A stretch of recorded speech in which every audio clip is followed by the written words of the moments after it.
Welcome back sa Free Thinking Pinoy Channel. Sa video na ito, mapapanood nyo ang siyam na hayop na akala mo ay walang binatbat, ngunit masakit kung manusok. Ito yung mga hayop na mukhang ligtas hawakan, ngunit delikado pala. Magsimula tayo sa number 9 na may pinakamahinang panusok hanggang sa number 1 na pinakadelikado. Number 9, Blue Bottle. Nakakita ka na ba nito sa dagat? Mukha itong jelly ace na lumulutang. Kahit mukha silang yummy, huwag kang magkakamaling hawakan ito. Ang galamay kasi ng Blue Bottle ay nagtataglay ng makamandag na panusok. Kapag dumikit ito sa'yo, siguradong masusunog ang iyong balat. Ayon sa mga biktima, para ka daw tinalsikan ng mainit na mantika. Inaabot raw ng 3 oras ang pananakit sa iyong balat. At inaabot naman ng 1 linggo bago gumaling ang iyong sugat. Kung meron kang matinding allergic reaction sa kamandag, kailangan mong maisugod sa ospital. Kada taon, may 10,000 katao ang naibabalitang isinusugod sa ospital dahil lang sa nakahawak sila ng Blue Bottle. Dahil dyan, wag na wag mong hahawakan ang pinagbabawal na jelly ace ng karagatan. Number 8, Platypus. Sa lahat ng mga hayop sa ating listahan, ito na ata ang pinaka-cute. Meron kasi itong katawan na parang sa daga, ngunit ang nguso at paa naman nito ay katulad sa mga itik. Dahil dyan, mukha na itong karakter sa Pokemon. Yun nga lang, dapat kang mag-ingat sa platypus. Ito kasi ay nagtataglay ng panusok sa likod ng kanilang paa. Alam mo ba na ang panusok nito ay nagtataglay ng kamandag na kayang makatepok ng aso? Ayon sa mga tao na natusok na neto, para ka daw tinusok na naglalagablab na karayom. Inaabot daw ng 2 araw bago mawala ang pananakit ng sugat nito. Sa ngayon, wala pa naman tao ang naiulat na namatay sa kamandag ng platypus. Ngayong nalaman nyo na delikado pala ito, pues huwag nyo na silang kukulitin. Ang cute-cute pa naman nila. Pang-7 sa listahan ay ang Lonomia obliqua. Ang ganda ng pangalan no, higad lang kasi ang tawag ko rito.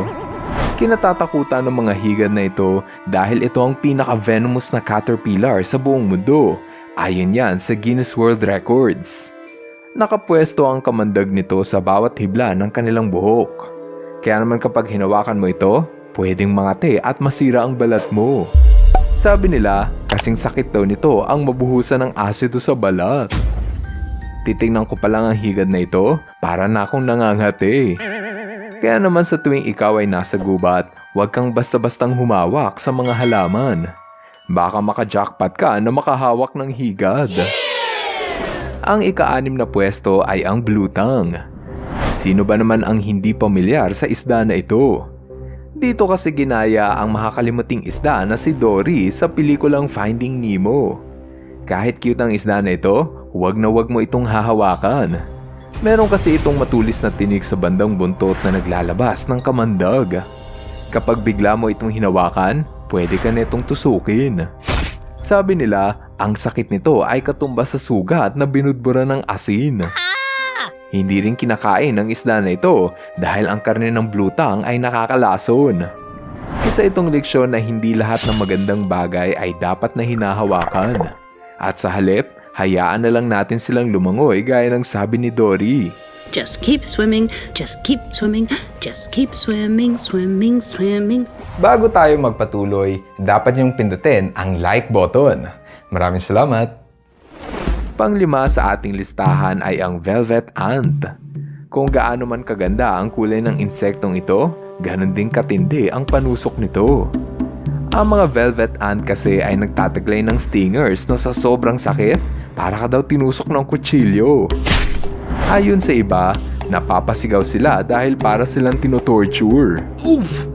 Buti na lang at wala nito sa Pinas at sa North America lamang ito matatagpuan.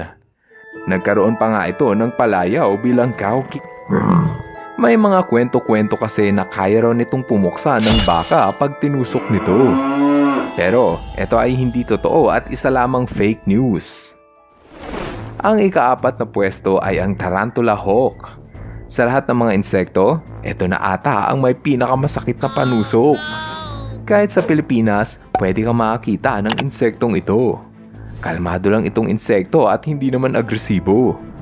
Ngunit pag ginalit mo ito at sinaktan, siguradong ipapatikim nito sa iyo ang kanyang deadly weapon. Ayon sa nakaranas ng matusok ng tarantula hawk, halos 5 minuto kang mapapasigaw sa sakit. Sabi naman ng iba, para ka daw kinuryente ng taser ng paulit-ulit. Sa kabutihang palad, wala pa naman tao ang naitatalang namatay dahil sa insektong ito. Kaya ingat ka pag may dumapo sa iyong ganitong insekto. Number 3, Scorpion. Sa 2,000 uri ng scorpion sa mundo, may isang dapat kang katakutan. Yan ay ang Desert Hairy Scorpion. Ayon sa mga nabiktima na ng alakdan na ito raw ang may pinakamasakit na panusok sa lahat. Maliit lang ang stingers nito kaya para ka lang kinikiliti. Yun nga lang, nagtataglay ito ng kamandag na pwedeng sumira sa iyong balat. Ang sakit nito ay pareho sa sakit ng pinaso ng sigarilyo. Kapag tinusok nito ang iyong braso, pwede itong manigas at maparalisa buong araw. Kaya naman kapag natusok ka ng ganitong uri ng alakdan, dapat kang maisugod sa ospital nang mabigyan ka ng tamang gamot laban sa kamandag. Number 2, Scorpion Fish. Talaga namang ang dagat ay tahanan ng napakaraming delikadong hayop. Dumagdag pa dyan ang isda na ito na lubhang mapanganib. Ito ang Scorpion Fish. Mukha itong ordinaryong isda ngunit ang palikpik nito ay nababalot ng matutulis na tinik. Kung hindi ka mag-iingat, pwede itong bumaon sa iyong balat. Hindi ang tinik nito ang dapat mong katakutan kundi ang lason. Ang bawat tinik nito ay nagtataglay ng neurotoxin, isang uri ng kamandag na pwedeng sumira sa function ng iyong utak. Kada taon, maraming tao ang aksidenteng natutusok ng scorpion fish. Ang ilan sa mga biktima ay nakaranas ng pananakit ng sugat na para daw tinutusok ng kutsilyo sa sakit. Kaya kung makita mo sa dagat ang isda na ito, mas mabuti kung lulubayan mo ito. Ang hayop na nakasungkit ng numero 1 pwesto ay ang stingray. Marami pa rin ang hindi nakakaalam na ang isdang ito ay nagtataglay ng panusok na kasing tulis ng ice pick. May mga uri din ng stingray na may kamandag, kayang makategi ng tao. Ang stingray ang nakakuha ng pinakamataas na pwesto dahil ang sabi ng iba, para ka daw tinamaan ng bala pag tinusok ka nito. All of a sudden, the stingray bite just went crazy. Ow! Kung tutuusin, kalmado at hindi umaatake ng tao ang mga stingray. Ginagamit lamang nila ang kanilang panusok sa tuwing dinidepensahan nila ang kanilang sarili laban sa mga tao. Magsilbi sana itong leksyon sa lahat ng mga manunood na hindi porket mukha silang mahina ay dapat na natin silang gambalain. Tandaan, ang mga hayop ay may mga sandata na panlaban sa mga tao na kung hindi natin irirespeto, siguradong buhay natin ang kapalit. Ngayon, andito na tayo sa ating shoutout portion. Hello kay Jose Elias de Leon. Hello rin kay Cedric A. Smagat. What's up kay Mac Von Cabo Verde. Shoutout kay John Lord Arado. Jeremiah Teves. Nucleon Aristotel at Quark Oganeson B. Andrade.